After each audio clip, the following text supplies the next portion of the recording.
Boa noite. Hoje, dia 7 de janeiro de 2026. Nós continuamos com a mística ocidental e hoje nós entramos numa das figuras mais importantes de todas, que é Santo Agostinho. Agostinho de Hipona.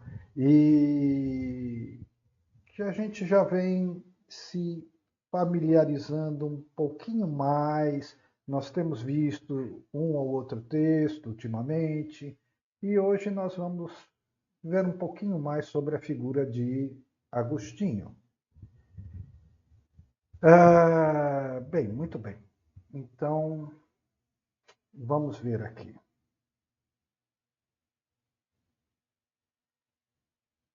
Então, vamos começar com uma parte histórica, um pouquinho como era a vida dele, né? Agostinho, 354 a 430 depois de Cristo. Século IV para século V, a virada do século. Ele é um expoente da filosofia patrística. Patrística vem de padre, então são os padres da igreja, os antigos padres, literalmente pais, porque são os mais antigos. E de toda a filosofia cristã, eles são decididamente os melhores. Então vamos lá. O grande problema enfrentado pelos patrísticos era estabelecer as bases de um pensamento cristão que convencesse os fiéis. E mais que isso, desse uma base para a formulação do cristianismo. Então eles precisavam de uma base filosófica, não tinha, a coisa estava nascendo. E eles se confrontavam na época, por exemplo, com os gregos, que já tinham séculos de filosofia. Então vamos lá. Antes de Agostinho, temos o neoplatonismo, vem do século 2 e 3 depois de Cristo. Antes de Agostinho, temos o neoplatonismo, que era uma retomada de platonismo, cujo nome principal é Plotino. Então, antes de Agostinho, nós temos o neoplatonismo como princípio filosófico de base, mas é Platão. Agostinho posicionou-se como um defensor da filosofia grega antiga, que, mesmo sendo pagã, forneceria um meio de compreensão de questões fundamentais para o cristianismo. Então, o Agostinho defendeu, então, que a filosofia, então, serviria para dar base para o cristianismo. E porque era a intenção do cristianismo espalhar pelo mundo. Jesus tinha falado isso no Evangelho, né? Mas precisava de uma base sólida, porque senão eles iam chegar assim, por exemplo, na Grécia, como chegou Paulo, né? E arrumavam uma polêmica e sairiam arrasados. Mas Paulo tinha muito preparo, tinha muito estudo. E eles também têm e estão preocupados em dar fundamento, tá? Agora, quando diz que aqui que Agostinho queria usar a base neoplatônica para dar um fundamento para a igreja, achava válido o uso da filosofia, é preciso a gente saber que Agostinho, antes de se converter, ele era profundamente versado no neoplatonismo. Então não é que ele se converteu e foi procurar o neoplatonismo para dar base. Não, ele tinha uma base profunda e depois se converteu. Esse. Então ele é totalmente neoplatônico, porque ele já era. Então vamos lá. No que consiste o platonismo e o neoplatonismo? Esse foco, né, no mergulho interior de conhecer Deus dentro de si. É esse o ponto. Então vamos lá. São pontos importantes da mística de Agostinho. A busca pela verdade interior, acabei de dizer. Isso é platônico, isso é platonismo. A busca pela verdade interior é o ponto principal. Agostinho acreditava que a verdade não estava fora, mas dentro do coração humano. Então, portanto, ele nos interessa no mais alto grau. Agostinho acreditava que a verdade não estava fora, mas dentro do coração humano. A busca por Deus era, portanto, uma busca por si mesmo e pela verdade que reside na alma. Totalmente platônico, e a gente, pelo nosso interesse, como a gente vem se conduzindo, nós descobrimos que nós também somos platônicos. Bom, muito bem. A iluminação divina é outro ponto muito importante na mística de Agostinho. Iluminação divina. A doutrina da iluminação divina, uma das principais ideias de Agostinho, propõe que a mente humana, a consciência, é iluminada pela graça de Deus para compreender a verdade. Fé e razão unidas apontam para o mesmo caminho. Então, a razão sozinha é a mente humana, mas a fé e a iluminação da graça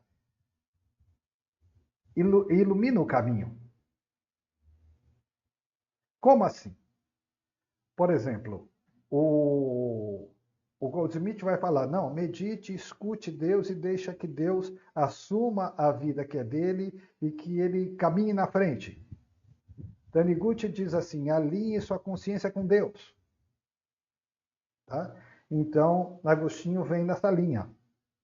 Só que Agostinho era do século IV e V, muito mais antigo, falando as mesmas coisas e com mais profundidade.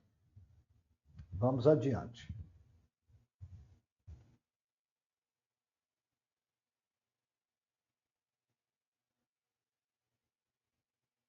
Outro ponto importante da mística de Agostinho, o arrebatamento. Agostinho descreveu experiências de arrebatamento, êxtase, momentos em que a alma se eleva acima do mundo sensível e tem vislumbres, lampejos da verdade eterna.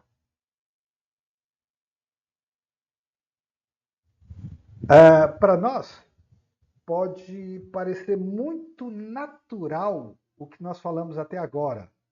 A busca pela verdade interior, a iluminação divina, o arrebatamento, o êxtase, parece natural, não parece? Só que tudo isso desapareceu da igreja a partir do século VI, com Justiniano, Teodora, Concílio de Constantinopla, todas aquelas coisas, desapareceu tudo isso. E no Renascimento, Platão voltou para as bibliotecas, mas nunca mais para o coração da igreja. Então, busca pela verdade interior, iluminação divina, o arrebatamento. E hoje isso nos soa familiar. Outro ponto, o amor a Deus. Também extremamente familiar para nós. Quantas vezes nós falamos reconhecer a Deus é amar a Deus acima de todas as coisas. O amor a Deus é central na mística agostiniana, visto como força motriz da busca pela verdade e da união com o divino. Outro ponto da mística de Agostinho, a conversão. Nossa, mas eu tenho falado quase todos os dias que a conversão é a verdadeira cura espiritual e é isso que o Evangelho está apontando. A conversão. A conversão, um tema recorrente em suas obras, especialmente nas confissões, é vista como um processo de transformação interior que leva à busca de Deus e à libertação do pecado.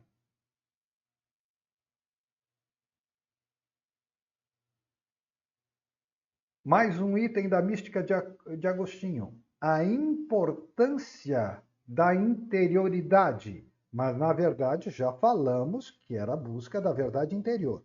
Importância da interioridade. Agostinho enfatizava a importância da vida interior e da introspecção, meditação, como um caminho para a experiência mística, em contraste com uma busca exterior por Deus em lugares ou rituais, que vai dominar na igreja na Idade Média, depois do século VI. Agostinho sempre ansiou pela amizade. Quando fala de seu amor a Deus, é o coração inquieto que tem saudades de Deus e só em Deus encontra paz.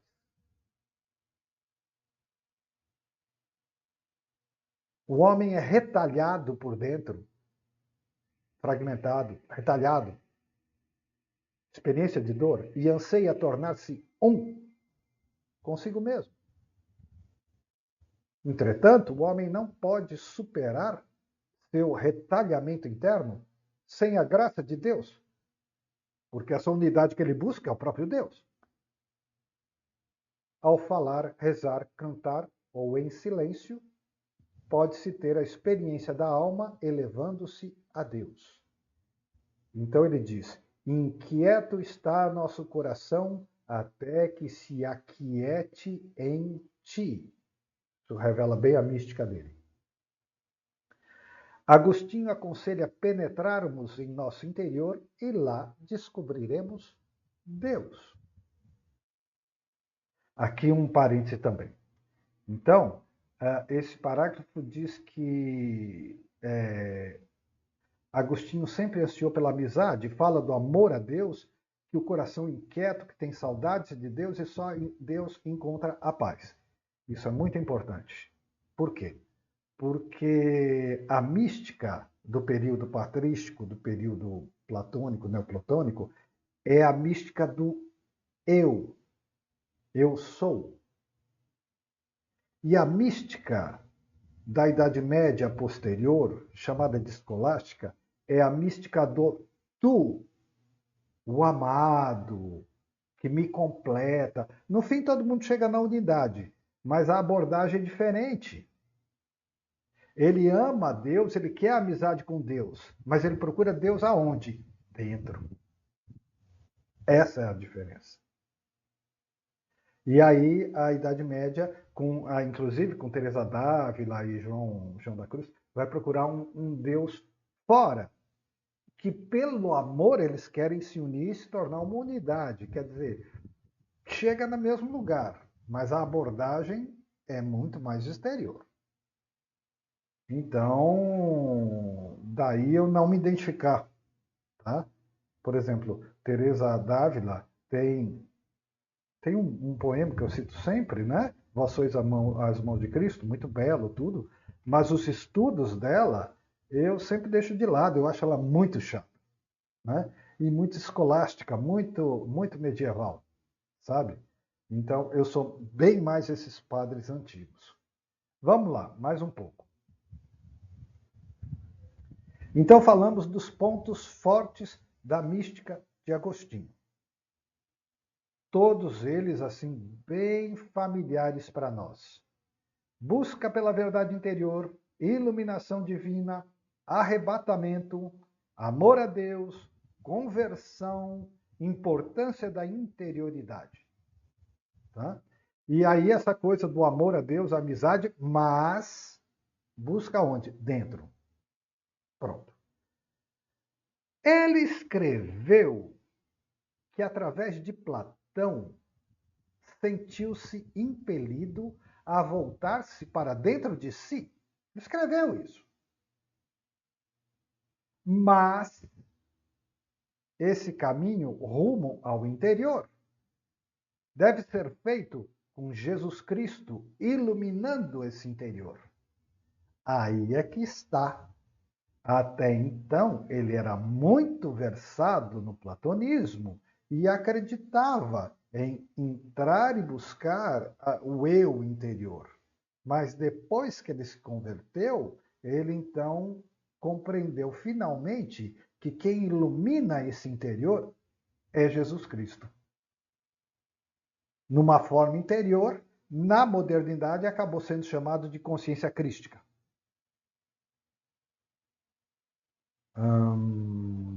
Bom, vamos adiante. Agora eu leio um trechinho dele, do Agostinho. Entrei no mais íntimo de mim, guiado por ti. Pude fazê-lo porque ti fizeste meu auxílio. Entrei e vi com o olhar de minha alma, por mais fraco que ele fosse, acima desse mesmo olhar de minha alma, uma luz imutável. Espera só um momento que eu vou repetir tudo.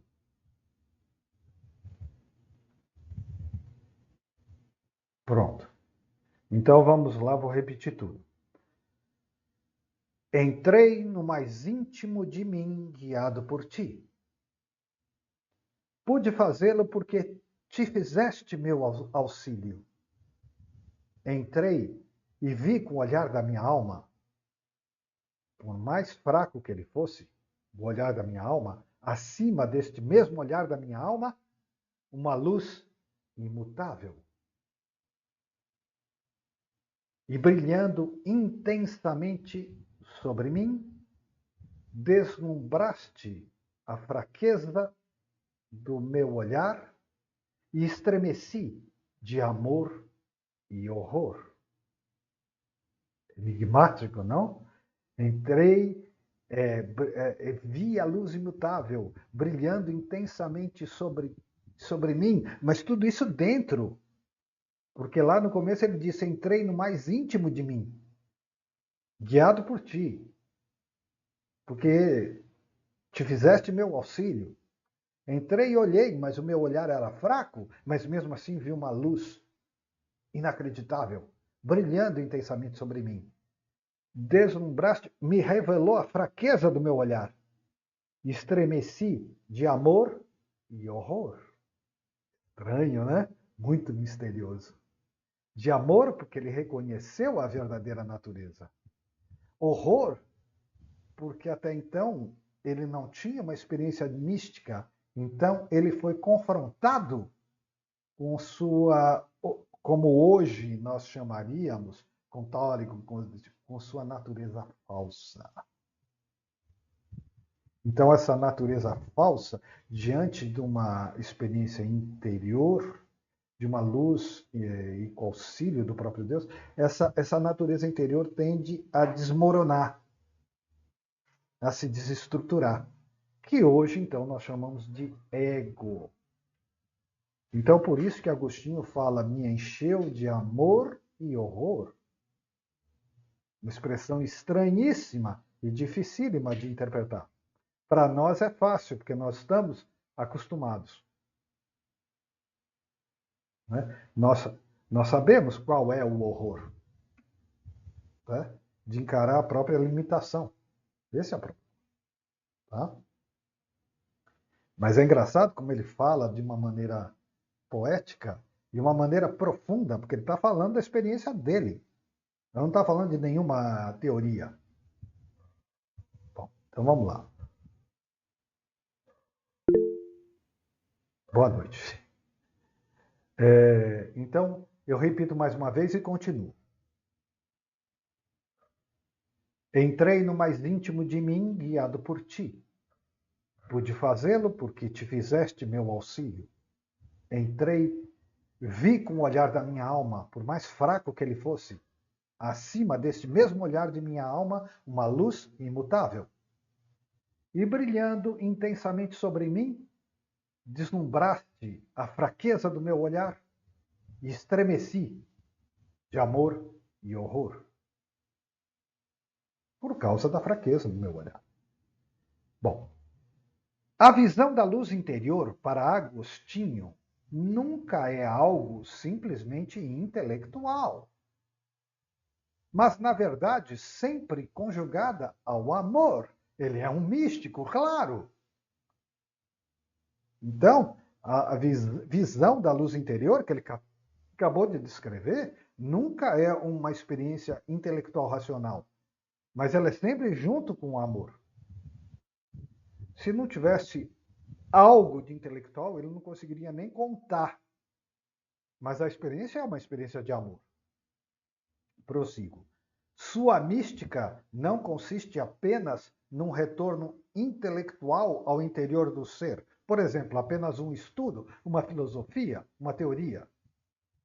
Não consiste apenas num retorno intelectual ao interior do ser, mas sim numa incursão definitiva no êxtase, no qual o homem supera a si mesmo em Deus. Isso faz dele um místico autêntico, porque não é mental humano. Tá? Então, não é um mergulhar intelectual ao interior do ser. Isso até nós fazemos com facilidade, que a gente tem estudado aqui. Né? Mas uma incursão definitiva no êxtase, no qual o homem supera a si mesmo em Deus. O que é o homem supera a si mesmo? Eu não disse que falar de amor e horror é porque o falso eu desmorona, que ele chamou de fraqueza no meu olhar? Então, no êxtase no qual o homem supera a si mesmo em Deus. Penetrar no ser interno significa erguer-se acima de si. Não é difícil da gente entender. Mais uma citação do próprio Agostinho. A incursão ao fundo da alma leva à descoberta do Deus interior. Primeiro de tudo, ele já disse que é interior.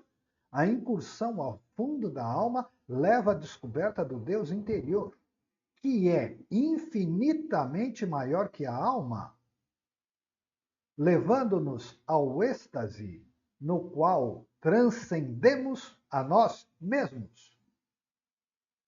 Simplesmente a frase expressa tudo que foi explicado antes. Um outro tópico.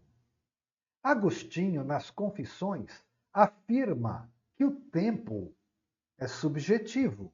Outro assunto muito interessante e familiar para nós. Por isso que o Eckhart Tolle frisa tanto sobre o agora, o poder do agora, a ilusão do fluxo do tempo. Mas Agostinho está falando a mesma coisa? Então, Agostinho, nas Confissões, afirma que o tempo é subjetivo, depende do sujeito subjetivo, depende do ponto de vista, depende da condição de encarnado, com o Sol rodando, a Terra rodando em torno do Sol. Quase que eu falo o contrário, né? Parece que eu estou voltando para o tempo da patrística mesmo. Então, ele afirma que o tempo é subjetivo. Deus existe fora do tempo, num eterno presente. Nossa, eu falei isso mais de uma centena de vezes aqui. Deus é vida eterna, porque a vida eterna é fora do tempo, do fluxo do tempo, da ilusão do tempo.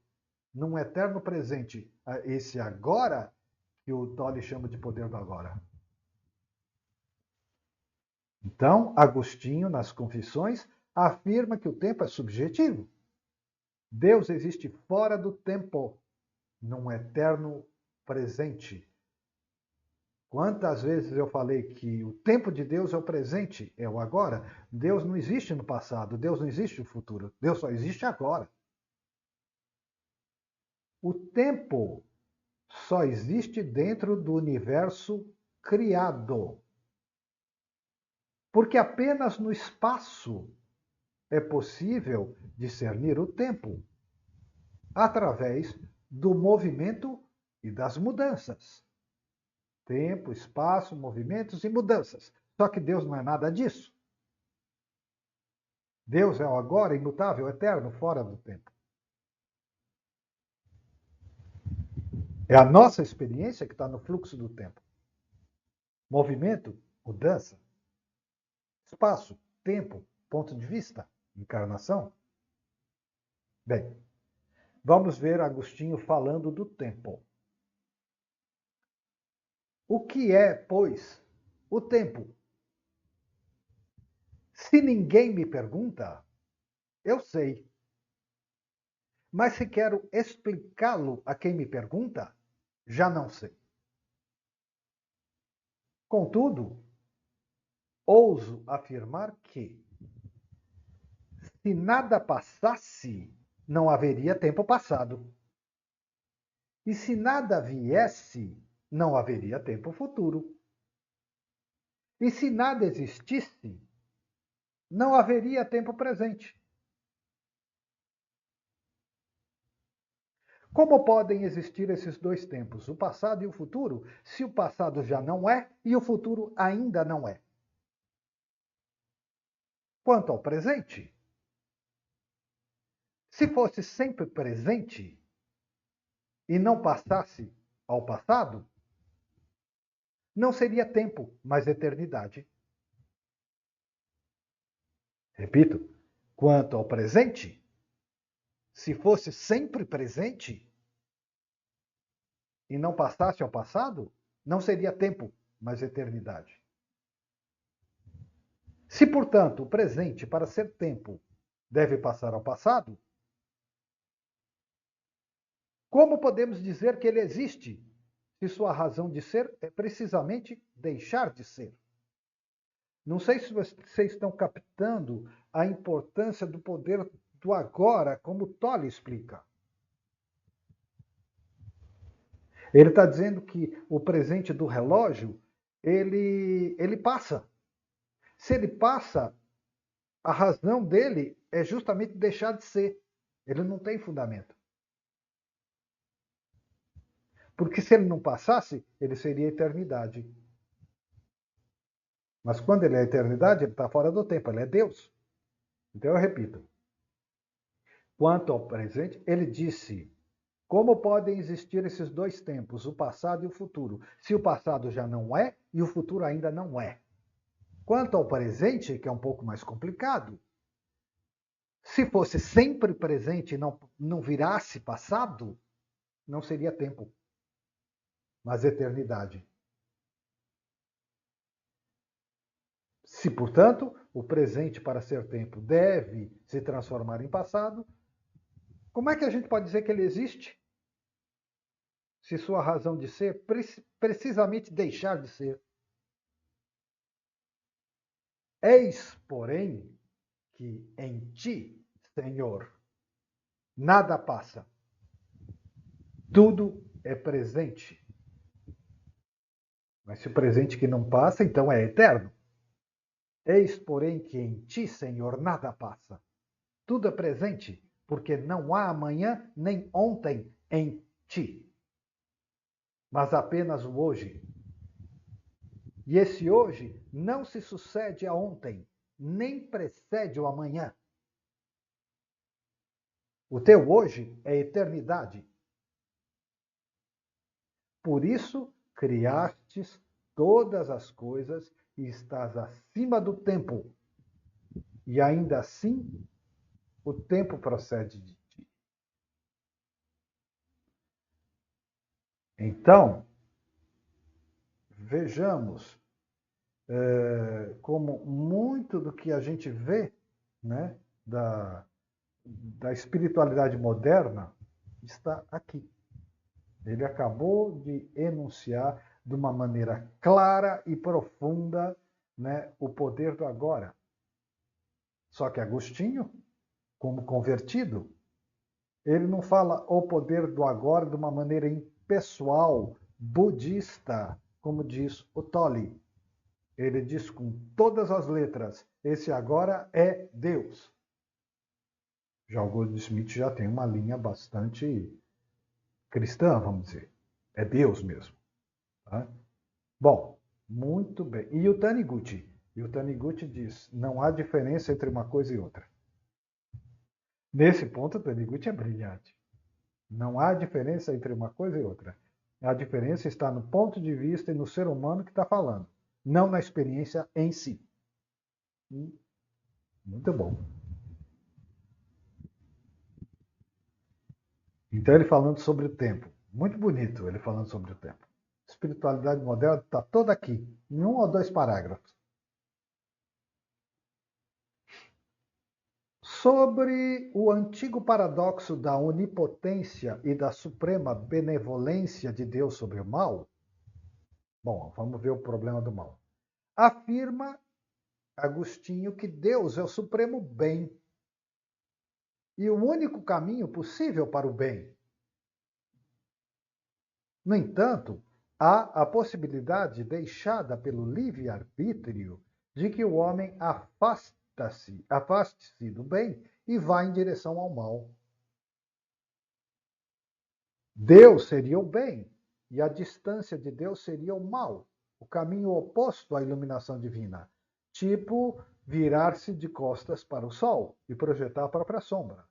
Então, vou repetir o parágrafo. Sobre o antigo paradoxo da onipotência e da suprema benevolência de Deus. Qual é o problema? É o mal. Mas Deus é onipotente, único poder. Suprema benevolência. Só existe o bem e o bem não tem oposto. Como a luz dissolve a escuridão não é um ser que sai correndo, simplesmente se desfaz. Então ele diz que Deus é o supremo bem, o único poder, o único caminho possível para o bem, mas há a possibilidade para o ser humano do livre-arbítrio. Isso eu expliquei muito bem esses dias aí, não sei exatamente qual, que o ser humano, para ser criado perfeito, ele tinha que ter liberdade, ele teria que ser criado livre. Então ele voltaria para Deus consciente. E se ele tem liberdade, ele precisa exercer essa liberdade. E exercer a liberdade implica em escolha, implica em risco, implica em erro. E o erro é uma ilusão da escolha errada. Mas a escolha errada é fruto da liberdade. Então é por isso que Clemente e Orígenes falam disso tudo, do exercício do livre-arbítrio, da liberdade, eles falam como pedagogia, onde o ser humano vai aprendendo. Tá? Então é a questão da liberdade. Quando fala livre-arbítrio, é liberdade. Então, vou repetir esse ponto. Também já vou adiantando, então, que essa questão do ser humano ser criado com liberdade, esse é o pecado original. Contado como uma alegoria, tudo, mas na verdade nada aconteceu. Adão e Eva não pecaram. Eles exerceram o dom da liberdade. E de repente perceberam: eu sereis como deuses. Eu? Separado. Separação de Deus. Nós vamos estudar isso em detalhes depois, mais tarde. Bom,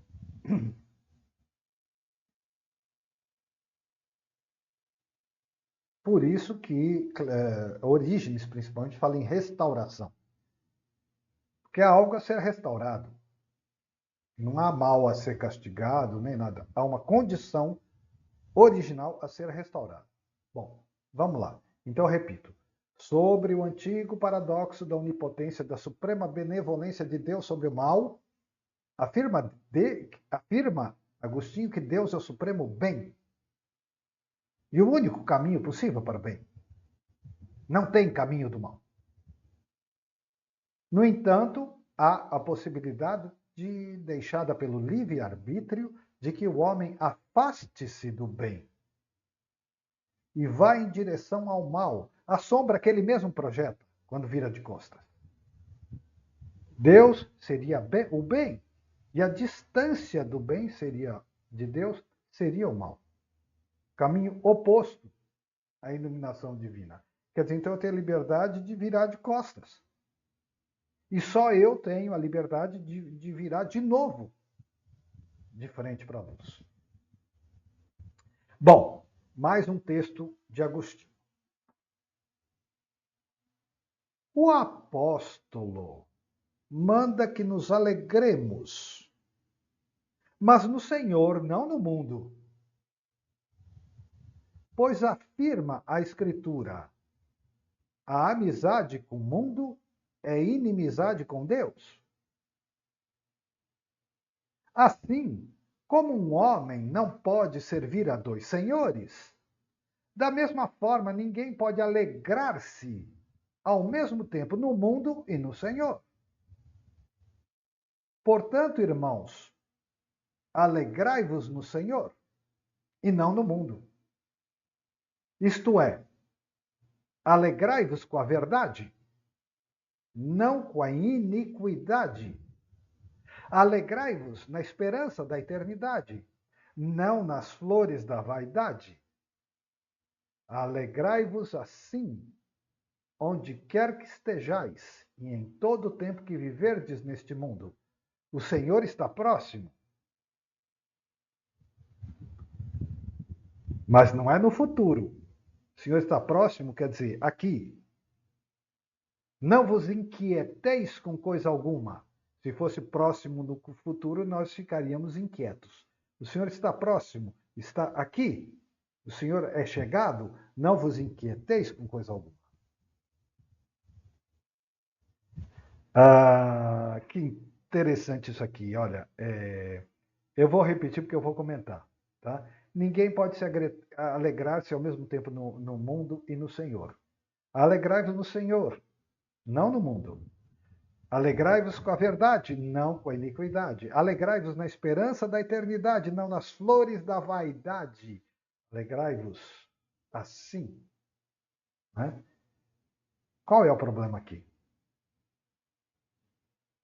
O problema é que, mais uma vez, Agostinho não está teorizando. Ele está nem filosofando. Ele está falando da experiência dele. Agostinho, antes de se converter, ele era como é que a gente pode dizer? Um devasso. Ele conhecia o neoplatonismo profundamente, mas ele também tinha uma vida devassa. Devassa mesmo, assumidamente devassa. Assumidamente devassa. Não é um comentário moralista. Era isso mesmo. E a conversão dele mostrou então que essas coisas não preenchiam, traziam falsos prazeres, falsos valores. Tá? E então ele está falando da conversão dele. E ele não está dizendo que era pecado, que era horrível, que era condenável, que era merecia castigo. Ele está dizendo que era ilusão e que caía no vazio.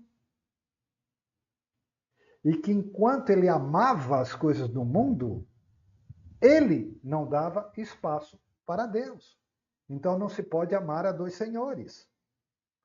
Exatamente, só Deus preenche o vazio. Então você não pode amar a dois senhores. Mas ele amava o mundo. E o mundo não preencheu o vazio? Claro. Então ele está dizendo isso. Mas é autobiográfico, ele está falando dele mesmo. Tá? Ele está dizendo que ele tinha uma vida devassa. Mas ele está dizendo que não preencheu o vazio. Exatamente isso. Não preencheu o vazio. Ele falou, não cheguei a lugar nenhum. Alegrai-vos em Deus. Bom, essas coisas não me trouxeram alegria nenhuma. Conceito budista de impermanência. Tá? Então, quando ele fala, tem um peso maior, porque ele está falando da vida dele. Não é uma teoria, não é uma filosofia. Tá? Então, Vamos lá. E é por isso que Agostinho é tão bom, porque ele soa verdadeiro o tempo todo. Bom, agora nós acabamos um pedaço aqui e Agostinho é tão vasto e em outros trabalhos vai vir tanto texto dele e ainda tem Tarde Te Amei para a gente ler, mas eu escolhi uma entrevista sobre Agostinho com Marco Vanini porque ele explica de uma maneira muito bem, muito boa toda a questão do Agostinho. Tá? Então, agora sobre Agostinho, entrevista com Marco Vanini. Eu duvido que dê tempo para ler a entrevista inteira, mas aí, como sempre, eu faço um resuminho e tal. Bom, diz esse Marco Vanini. Agostinho ensina que a verdade, que é Deus, não deve ser procurada fora, no mundo físico, em lugares designados, nem mesmo nas igrejas. Olha a ameaça para a igreja posterior. Nem mesmo nas igrejas, nem mesmo nos livros, mas sim nas profundezas do ser humano, na própria interioridade. Pois in interiori homine habitat veritas. No interior do homem habita a verdade. E a verdade é uma luz. A mesma luz anunciada pelo prólogo do Evangelho de João. A verdadeira luz que ilumina todo o homem, o Verbo, o Logos, o Cristo. Essa verdade é a luz. Essa luz só pode ser redescoberta através do caminho do desapego, outro tema que a gente estudou bastante. Ou seja, passando de uma vida centrada na exterioridade e na devassidão, para uma vida regida pela interioridade desde o fundo da nossa alma. Isso o cara explicando Agostinho muito bem. Agostinho ensina que existe a verdadeira religião, que é a conversão, que não é produto de uma ilusão. Por quê? Porque é possível vivê-la e vivenciá-la dentro de si. O verdadeiro culto está dentro de nós. Porque o verdadeiro templo é a nossa consciência. Como diz o platônico Porfírio, brincando com as palavras gregas neos, templo, e nous, consciência. Então ele diz que o verdadeiro templo é a nossa consciência. Filosofia é uma palavra grega que inclui um conceito comum, embora com nuances diferentes. O modo de vida desapegado. No Fédon, Platão afirma que quem filosofa retamente pratica o morrer. No sentido de que pratica o desapego de tudo que é acidental. Morrer o homem velho. Ao dizer tudo, devemos realmente querer dizer tudo. Até mesmo o significado histórico, cultural, religioso, porque também é acidental. Então, tudo é acidental, tudo é impermanência. Na verdade, ele está falando isso. Ao praticar o desapego, descobrimos o profundo, a parte essencial de nós mesmos. Como diz Plotino, só há uma coisa a fazer. Plotino, o principal do neoplatonismo, ele diz só há uma coisa a fazer: desapegar-se de tudo. Tá? Desapegar-se de tudo. Deixa eu só mais um pouquinho. Mas a verdadeira religião também leva ao desapego do egoísmo. O que o Evangelho ensina? Renunciar a si mesmo. Pronto. Aí já está bom. Pode falar, Tereza. Aí a gente lembra de Jesus falando para o jovem: se ele quer seguir-me, deixe tudo e venha comigo. Não é isso? É isso que é. Exatamente. Ele está falando do evangelho. Agora é interessante. Se o jovem não estivesse apegado, nem seria problema. Mas Jesus Sim. falou isso por causa do apego. Por isso que ele sai infeliz, porque ele não queria se desapegar. Ele tinha muito bens, não era? Ele tinha muito dinheiro, mas eu lembro a todo mundo aqui que Jesus também tinha discípulos ricos. José de Arimateia, Nicodemos. Então a questão não era a, a riqueza, o problema era o apego. Sim. Então, por exemplo, para Nicodemos e para José de Arimateia, eles não eram apegados. Eram recursos que Deus deu para que eles pudessem botar o plano de Deus, a doutrina para andar. Então estava a serviço de Deus, não era a minha fortuna. Mas eles eram ricos. Tá? Então, se o jovem tivesse uma mentalidade como a deles, ele não teria falado isso. Ele falou por causa do apego e não por causa da riqueza. E depois, quando ele fala é muito difícil um rico entrar no reino dos céus, não é por causa da riqueza, é por causa do apego. Então, Sim. sim, essa passagem é fundamental para o que ele está Eu tô falando achando aqui. interessante que a gente ouve falar isso desde que a gente era pequeno, né? Que a É, gente ia na missa, no catecismo. E hoje quando você começou a ler esse texto, ele é tão ele tem uma linguagem simples, mas ele explica muito ele bem. explica muito bem, mas fico feliz de ouvir isso.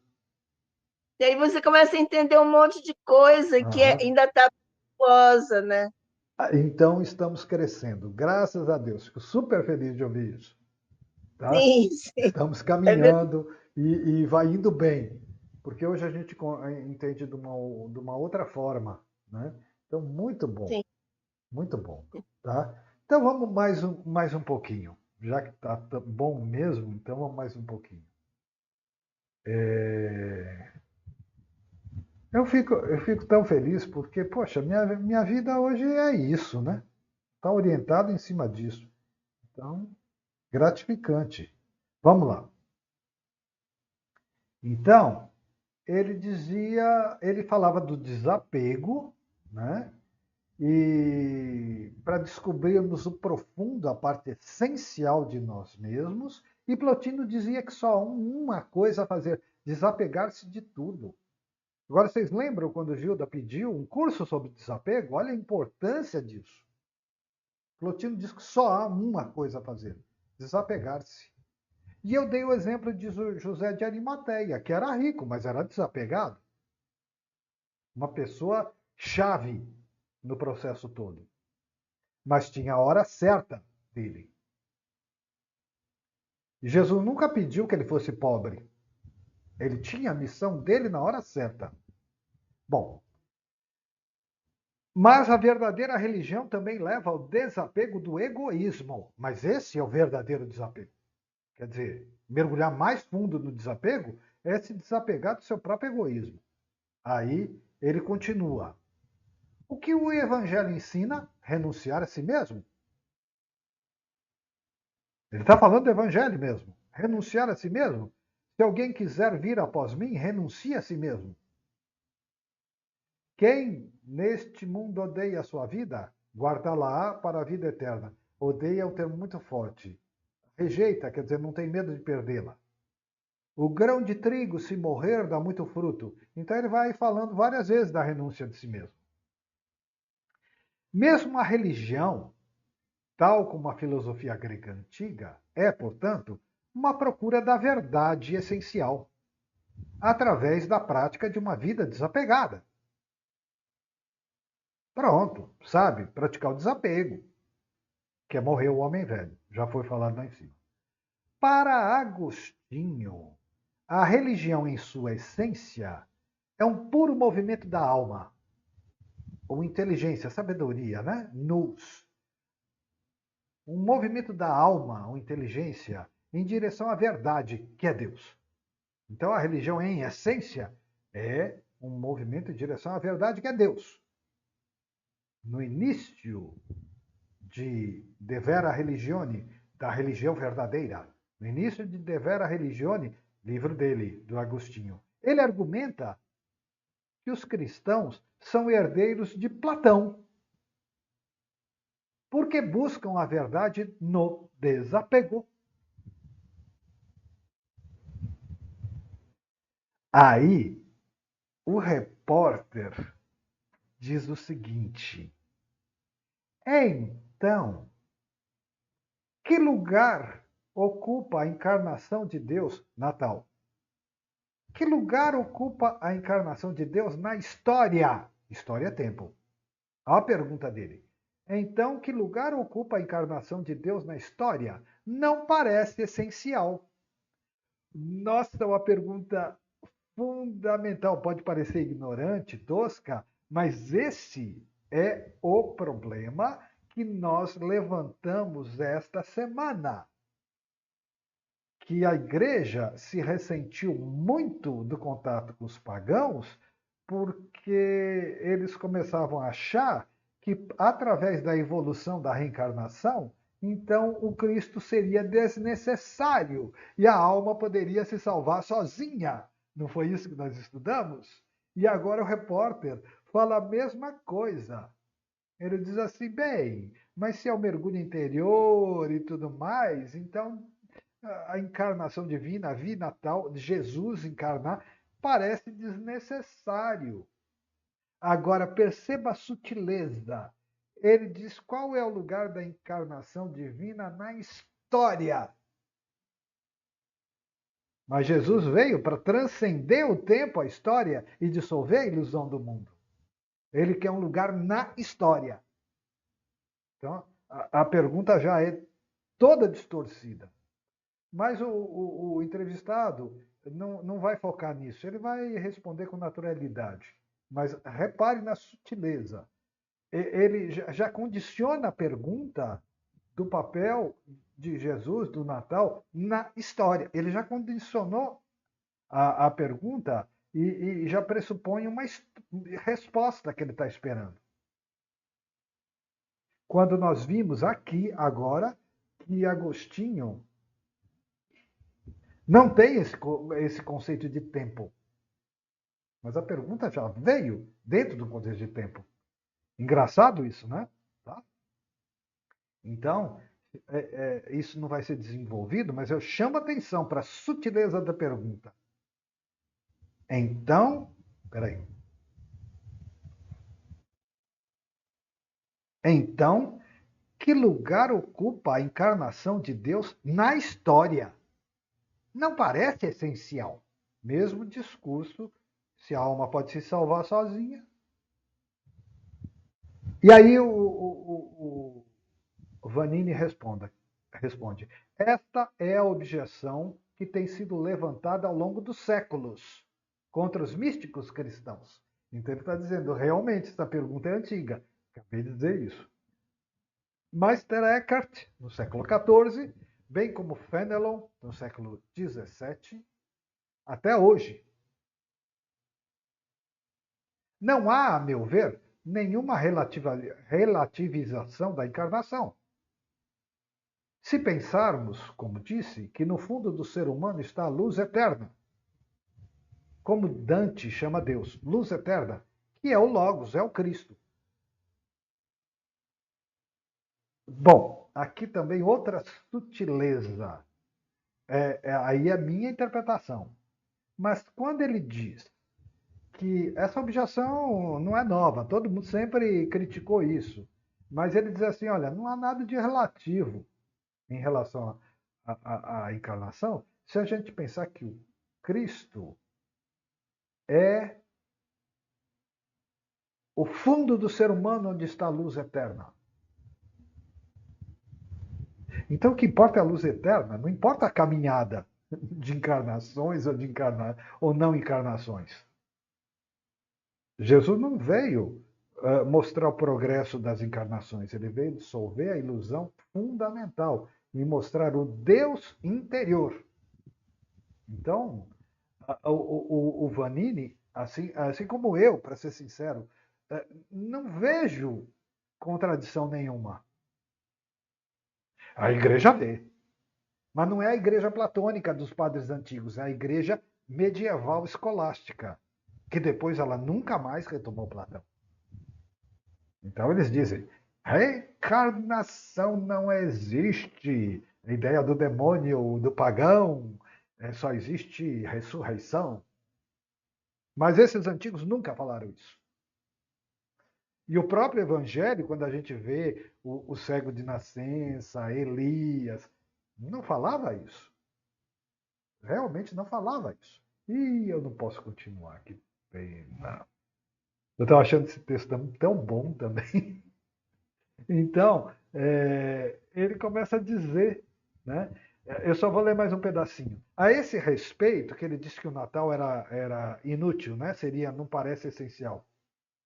E o autor diz: a esse respeito, quero citar o grande poeta místico alemão, o padre Ângelo Silesius, século XVII, que na sua obra-prima, Il Pellegrino Cherubico, dedica vários dísticos ao Natal, incluindo este: 1000 vezes Cristo nasceria em Belém, mas se não nasce em ti, tu estás perdido para sempre. Eu interpreto em centenas e milhares e milhões de encarnações, mas ainda vivendo no mundo de ilusão.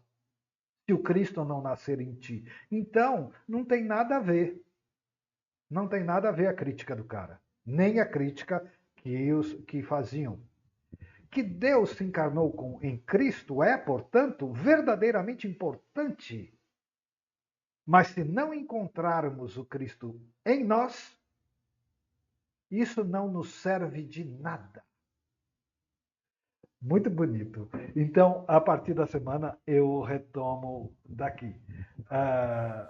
Ele deu, o autor, ele deu uma resposta tipicamente platônica, citando. Ele falou, não se trata de ser essencial que a alma se ilumine e busca. O problema é que Cristo tem que nascer. Você está pegando a história, o Cristo histórico nascendo no tempo. O problema é que o Cristo tem que nascer dentro. Foi a resposta dele. Foi a resposta dele. Então, por isso que eu chamei a atenção quando veio a pergunta. Na história, pensamento materialista, moderno, que está fundamentando a pergunta dele. Né? A gente não faz uma leitura tão ingênua assim. Tá bom, então, pronto. Eu estava tão empolgado, estava gostando tanto. Semana que vem. Agradeço, agradeço, agradeço. Amanhã nós temos a Sutra, Chuva de Néctar, na verdade. Tá bom? Bom descanso para todos. Boa noite.